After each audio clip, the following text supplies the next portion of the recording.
Salut les amis, je vais vous parler d'agriculteurs, d'entrepreneurs et de comment ça fonctionne, tout ça, et de comment on peut transformer l'agriculture d'aujourd'hui pour arriver vers un truc qui est ultra kiffant et où tout le monde gagne amplement, et que c'est l'abondance et que c'est des très bons produits. J'ai été voir ma cousine en Bretagne et elle est éleveuse, elle s'est mariée avec un éleveur de porcs. Mais beaucoup, genre c'est 1000, 2000, 3000, 5000, je sais pas, c'est des quantités absolument incroyables, c'est des bâtiments et des bâtiments avec une grande... comment ils ont fait? Ils ont dû faire une station d'épuration sur leur terrain parce qu'il y a tellement de cochons, enfin c'est tout un machin. Et à côté de ça, ils font des poules. Et ils ont plein de bâtiments de poules et elle fait 70 000 œufs par jour. Donc tu vois, c'est des gros industries, ils ont 120 hectares, c'est toute l'année, c'est non-stop pour eux, ils bossent toute la journée avec son mari, ça balance, ils ont des salariés mais personne ne veut bosser, donc c'est difficile, ils sont surendettés, ces sommes mais complètement malades, quoi, incroyable. Je suis pas sûr de mes chiffres, on m'a dit 5 millions, endettés à 5 millions d'euros. Pourquoi? Parce qu'il faut acheter des gros bâtiments et des grosses machines et des gros trucs et tout ça. Et je suis venu la voir et là, papote, elle a 56 ans, 55, bon, bref. On se balade et on est là et puis on parle de tout ça, quoi. Et je suis étonné parce que moi, j'ai dit, putain, mais pour moi, c'est pas du tout un modèle qui fonctionne, ça fait pas de sens. C'est pas possible qu'avec autant de surface, autant de bêtes, autant de trucs, de machin, enfin, tu n'arrives pas à t'en sortir. Et elle me dit, non, mais c'est pas possible. Elle me dit, c'est impossible parce que c'est pas elle qui gouverne, c'est pas elle qui contrôle. Tout est décidé pour elle, le prix du cochon, le prix du machin, le prix du truc, tout ça. Et donc elle ne fait qu'agir comme si elle obéit à des règles très strictes, très cadrées de biosécurité, de tout ça, de rendement, de trucs, de blablabla. Enfin, c'est étouffant de contraintes et de spécificités. Et dans ce schéma-là, elle peut pas, elle est fait que pour s'endetter, et puis etc. Et puis elle aura, peut-être qu'au bout de sa vie, elle aura une retraite de 800 €. Enfin, c'est un truc, ça marche pas. Et je lui dis, mais c'est pas possible. Pourquoi les mecs, par exemple, dans le Pays Basque, ceux qui élèvent quelques cochons par an, alors des beaux cheptels, et qui font du saucisson et qui font du pâté, pourquoi ils s'en sortent beaucoup mieux? Elle me dit, bah oui, mais eux, au prix où ils le vendent, ça fait du sens qu'ils s'en sortent très bien. Je dis, bah alors fais ça.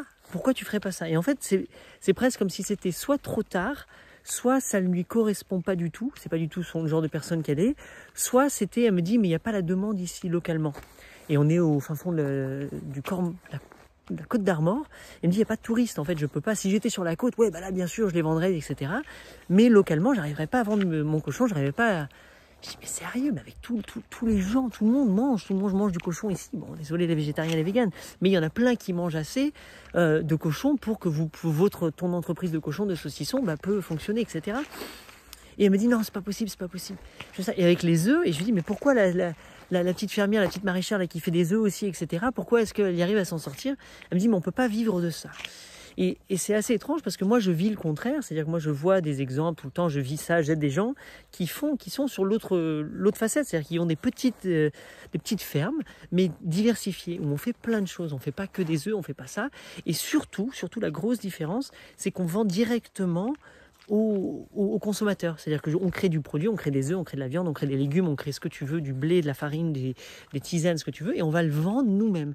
Donc on passe pas par des centrales d'achat, en fait. Et elle me disait que c'était tous les grands supermarchés, c'est eux qui les étouffent, qui les démontent, etc. Parce que c'est eux les centrales d'achat, et c'est eux qui fixent les prix. Et donc comme ils vendent à ces gens-là, je arrête de leur vendre, vends plus eux, bosse plus avec eux. Tu sais, sois indépendante, sois libre. T'es pas obligé d'avoir qu'une seule source d'achat. Mais tout ça, c'est un truc de ouf. Enfin, pour elle, changer ça paraît complètement dingue. Et j'ai l'impression que c'est la même chose quand je parle avec des gens qui sont salariés depuis longtemps, qui ont toujours bossé, qui leur job ne leur plaît plus du tout. Et ils auraient envie de faire quelque chose d'autre, mais ils n'arrivent pas à imaginer comment être entrepreneur, comment je vais faire moi-même tout seul. Enfin, tu sais, genre, ça paraît tellement complexe et c'est pas possible, ça va pas marcher. Alors qu'au même moment, il y a tout le temps des cas où si c'est possible, oui, ça marche, oui, ça demande beaucoup de ressources, mais c'est super, c'est kiffant et les gens prennent énormément de plaisir, se sentent super utiles pour la société, créent des bons produits, des superbes échanges et gagnent assez d'argent pour continuer, etc. Donc je me demande pourquoi il y en a qui réussissent comme ça, pour qui tout va très bien, et d'autres qui galèrent ou qui sont mais vraiment enfoncés. Et c'est là où je me dis, c'est le choix de chacun. Donc en fait, c'est à ma cousine de dire stop, j'arrête ce que je fais, on abandonne, je sais pas comment ça marche, hein, tu banqueroute, je stoppe tout ça. Sauf que stratégiquement, je peux lui trouver une façon de vivre très bien sa vie en vendant du cochon, en multipliant avec les poules, les machins, les trucs. Mais en vrai de vrai, si je la questionne, c'est pas ça son truc à elle. Elle s'est mariée avec cet homme qui était déjà dans ce monde-là et elle l'a suivi parce que c'est mon chéri et puis voilà, on a fait équipe, on a travaillé ensemble. Donc elle n'a pas du tout la passion du cochon. Je pense pas qu'elle n'a pas non plus la passion des poules, donc ce serait pas ça. Si elle pouvait, elle ferait carrément autre chose. Et je dis, mais justement, c'est ça là, ce truc-là. Pourquoi tu t'entêtes à faire du cochon, un truc qui te passionne pas, en plus qui t'endette à fond, alors qu'au fond de toi, il y a une fibre plus naturelle qui a envie de faire quelque chose. Et je comprends parce qu'elle est mariée avec un agriculteur, c'est son job, etc.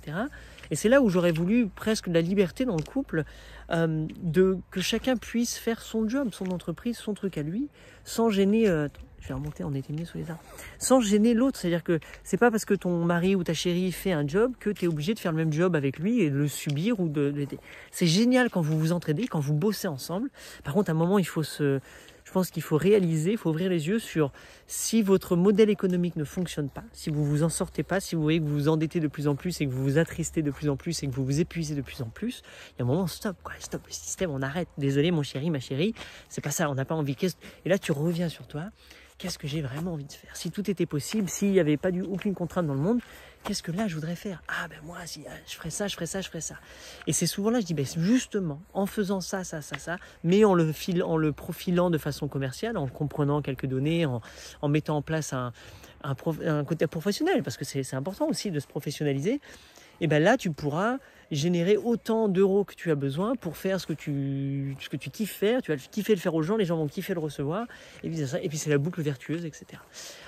Sauf que forcément, là, il n'y a plus d'excuses, parce que c'est possible. Donc si vraiment toi, n'importe qui ou ma cousine le voulait, elle pourrait stopper. Alors ça prendrait peut-être un peu de temps parce qu'au début, il faut désenclencher plein de trucs, il faut finir un cycle, il faut fermer, il faut quand même le faire de façon propre, légale, etc. Donc fermer ce cycle pour pouvoir se lancer dans le prochain. Sauf que pour moi, avant même d'avoir complètement fermé ce cycle, tu peux d'ores et déjà commencer à faire ce que tu avais vraiment envie. Donc si elle, c'était la coiffure, couper les cheveux, coupe les cheveux des gens, commence à couper, peu importe, à droite à gauche, tu dis à tout le monde, à tes cousins, aux gens du village, et graduellement tu vas te professionnaliser dans ça pour peut-être faire une passation, et comme ça tu peux faire ça. Bref, tu vois, c'est infini. Donc, mais elle, c'est pas la coiffure. En tout cas, toi, ce que c'est ton truc à toi, je suis sûr que tu peux le mettre au service de ta vie, de la vie de plein de gens, et tu peux kiffer. C'est vachement plus simple qu'on imagine, et ça demande juste d'y mettre tout son cœur. Mais quand tu fais quelque chose qui te fait kiffer, c'est facile, très facile de mettre tout ton cœur. Voilà, vive la vie, bye.